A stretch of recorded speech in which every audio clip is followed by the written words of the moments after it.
Hello everybody, my name is Joseph Samuel and today I'll be showing you all how to successfully 3D print an object. 3D printing is a great hobby that often leads to great utilities, home decorations, or just about anything you can think of. However, many beginners encounter initial difficulties and just give up, leaving their 3D printer to just collect dust in the corner. Today's video is to prevent that from happening and to inform everybody new to 3D printing how to properly do their first print. Okay, so the first thing that you're going to want to do is to log on to Thingiverse.com. Thingiverse.com is a great model for finding good models without paying for them or making them yourself. So first thing we're going to want to do, type in Thingiverse to the browser. I already have it in my search history, so it just automatically pops up. Now I'm on this revolver model, which is great by the way. But anyways, for example, let's say we wanted something like, I don't know, a Batman. We just search it up in the search engine. We get a Batman bust. We just click on it. So now, if you want to create this Batman bust, all you're going to want to do, scroll down to Files, and just click that download icon. Or you can go up here and click download all files. If it's something complicated like the revolver, you're going to want to download all of the files because there will be multiple. And then you have your file.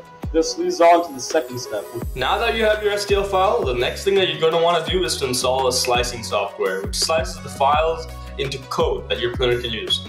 Now keep in mind that you should always check if your printer's brand has its own software for slicing. For example, my Prusa printer is compatible best with the Prusa Slicer.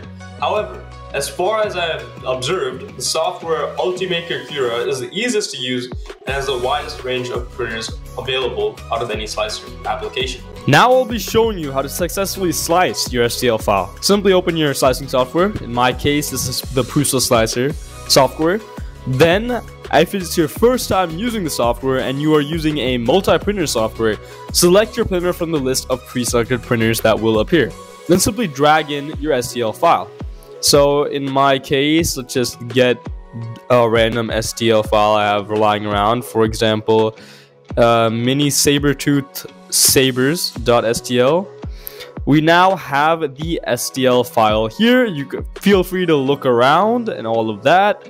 Then you might want to change some settings depending on your model. So for example, as you can see, these top parts extend on top of the printer without any base to support them. So when the printer goes to print them, it'll just be printing on thin air and just the filament would all just fall down here. So to prevent that, what you're going to want to do is find your support settings.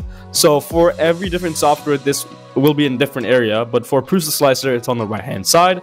And just quickly click like for support and forces only. So that would put it so that anything that does not have support will have support when you're printing. Then also there is the infill setting.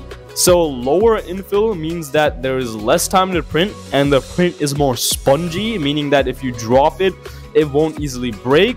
However, higher infill leads to higher quality. So I just use 15% infill for everything, but pick your poison. It's not really a sin to have 100% infill or like 1% infill. And then after that, all you have to do is press slice now. And after you have sliced, it is preparing everything. This shows you, it shows the print, all of the supports included.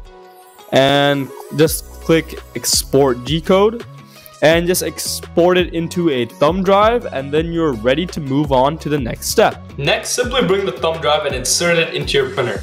Your printer should then display a pop-up asking if you want to print the object. Simply respond yes.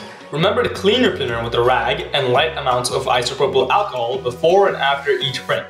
Have fun printing!